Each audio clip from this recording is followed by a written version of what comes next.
Hey, I'd like to welcome you to another episode of the Mission Matters Business Podcast, your source for all things business. My name is Adam Torres. You can follow me on Instagram at AskAdamTorres. Keep up with my book releases, book tour schedule, signings, all that other good stuff. Always love to connect with you there. And as always, if you'd like to apply to become a co-author of one of my upcoming books, just head on over to the website, missionmatters.com, and click on Become an Author to apply. All right, today I have Seth Morris on the line, and he's a senior account executive over at salesintel.io. Seth, welcome to the show.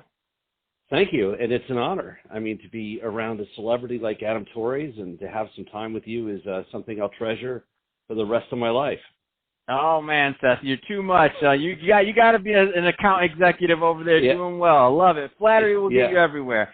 So excited to get into today's topic. So we're going to get into how businesses can use sales intelligence to grow. But before we do that, want to go a little bit further into what you're doing over at salesintel.io. Tell us a little bit more about the company, please. Sales Intel provides human verified sales intelligence, so contact data, the direct phone, the email addresses, sometimes multiple email addresses, multiple phone numbers, including several direct dials, technographic information on what technologies they're using, one of 40, 50,000 different hardware and software products out there, and firmographic data, number of employees, location, revenue, and all this is integrated with Salesforce and Outreach and Marketo and other usual suspects. So that's what we provide to the market. I love it, and that's why I wanted you on the show for this topic. So how businesses can use sales intelligence to grow? I think you have a unique vantage point because you guys are sitting on a lot of data over there. Where do you want to start with this topic? Yeah, so sales intelligence is really important. If you don't have sales intelligence, your salespeople spend all their time doing research and very little time selling. So the average rep's going to spend 2 or 3 or 4 hours a day just doing research. And the better your sales intelligence, the less time they spend researching, the more time they spend generating opportunities and increasing the bottom line. So that's what we do. Is the difference between Sales Intel and other providers out there is that we have the best human verified research. We have hundreds of researchers making thousands of calls a day, and we actually have 48 million mobiles, mostly in the United States. So that's more than double than any other provider. So during this pandemic, when people are trying to reach people working from home, it's super critical. But after this is over and we're going to get through this, it's still extremely important to be able to reach people on their mobile number. That's the big difference maker that we have in the market today. Can you talk about the difference between, and this may sound like an obvious question, but for some people out there that have never used a company to generate or to buy data from, like phone numbers and other things, they may not be aware. So can you talk about the difference between good and bad data and what that looks like? Because not everybody knows. Sure. So bad data is what you have in your system when they say, we've got 5 million. We've got 5 million phone numbers in our CRM, and they've had it since 1983. And there's so much bad data in there that they can't find anything of value because it's overwhelmed by all the junk. So there are a lot of providers that provide what they call AI. That's just another way of saying scraping LinkedIn and other social media sites. So it provides commodity level contact data. But what we do that's different is the fact that with hundreds of researchers doing the research, we're actually capturing the mobile number, the direct dial for the vast majority of people that we're profiling. We have more mobile numbers than any other provider by a factor of 2. So if the bottom line is, if you're Mike Trout and you're a baseball player and you've got 10 at-bats and you've got a 330 average, and you got someone else who's a 250 hitter, but they get twice as many at-bats, they're going to out-hit Mike Trout. That's what really superior sales intelligence does. It gives all of your reps a much better chance to win. If you're making 100 calls a day, the mythical 100 calls a day, and you double the number of people you reach, well, what do you think the result's going to be? It's that simple. For the companies out there that are listening that maybe haven't used a service like salesintel.io, what kind of experience should they expect? Like, how does it work? Like, walk them through that process, because there's some people listening that have maybe been considering doing something like this, but they just haven't gone over that and started. Well, it would involve a discovery call, perhaps a little screen share, understanding the challenges that each company faces. It could be a gigantic tech company. It could be a 5-person shop. But we would have an introductory meeting and find out what's important to them, what their challenges and pain points are, where the gaps are, and we would schedule a call and see if we can help them. And if there's interest, we would find a way to do a POC and test the data and evaluate it and see if they'd like to move forward with an agreement. How do people usually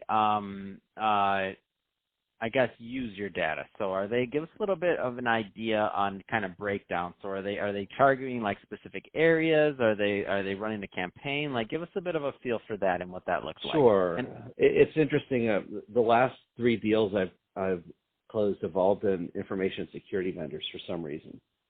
But I know that they are particularly interested in getting hard to find direct dials.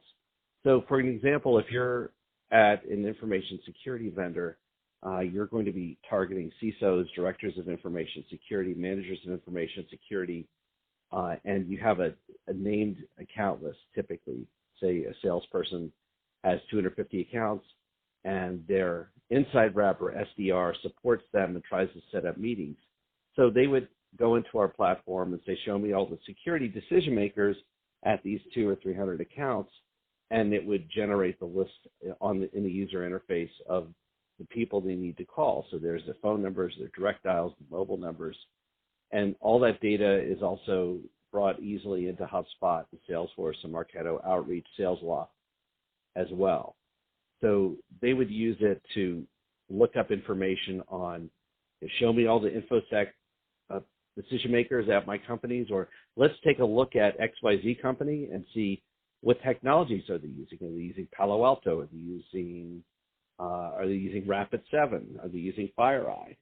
How many employees do they have? What's their revenue? Where are they located? Where are all the decision makers located? So it gives them all the information they need that typically would spend hours and hours to look up the information. Our hundreds of researchers keep that information sparkling clean and updated every 90 days. They touch every record every 90 days to test the phone number, test the email. We test it ahead of time so they can just pick up the phone and call and sell. And that's what we do from a sales perspective. You're spoiling these salespeople and these businesses and companies out there. Well, back in my day when I was a sales guy, when I graduated college and I was making those outbound calls, I knew what it was like, and nobody was giving me clean data like that. You're spoiling them. That's good. They should be spoiled. They should be spending their time selling. I mean, way back when people were sending letters via fax, that was the high-tech instrument when I was out of college. So that, when I call myself a senior account executive, that's because I'm old. That's where the senior comes in. But that's awesome. Yeah. So I'd like to also say that our product changes behavior, and I'll tell you why. One thing that gets my craw when people, I'll see it on LinkedIn, it's like, when's the best time to make a cold call? And nothing makes me mad. It's like, now. It's always now. The answer is always now. They try to tell you Wednesdays and Thursdays between 8 and 10 a.m. So people are afraid to pick up the phone. They'll send an email to someone, hey, is it okay if I call you? Which is crazy. So one of the challenges of reaching people on the phone these days is there's no phone tree anymore. If you do reach someone and it says that's their number and it goes to a recording, you don't even hear the voice, you just hear a beep, or their voicemail is full. So you can't reach anyone, especially nowadays. So the real challenge for us is if we can give people the mobile number for that CISO or the CIO or the key decision maker or the head of logistics at a Fortune 500 company, they're going to pick up the phone because they know they can reach them. So our product changes behavior in a very positive way and gets people back on the phone. Because part of it is just they didn't have the right tools to reach people. Man, that's awesome. So, Seth, speaking of reaching people, if somebody's listening to this and they want more info on salesintel.io, what's the best way for them to reach out? They can contact you, and then you could sell the lead to me for $100. How's that? Nope, not going to work. What's the best way for them to reach directly to you? Come on, man. I'm trying to help you out. They can send me an email. Should I give the email address and the phone number? Absolutely, absolutely. Okay. So the email address is seth.morris@salesintel.io. The phone number is 703-991-7512. And leave that phone number one more time, please. Sure. 703-991-7512. Fantastic. Well, Seth, really appreciate you coming on the show today and sharing more about your background and all the great stuff you're doing over at salesintel.io to help businesses grow. And to the audience, as always, thank you for tuning in. Hope you got a lot of value out of this. If you did, don't forget to subscribe to the podcast, leave me a review on the Apple iTunes Store. And if you're watching this on our YouTube channel, Mission Matters Business, definitely give us a subscribe there, but also leave us some comments in the video. Love to know what kind of projects and things you're working on. And Seth, thanks again for coming on the show. Adam, thanks for having me. Have a great weekend.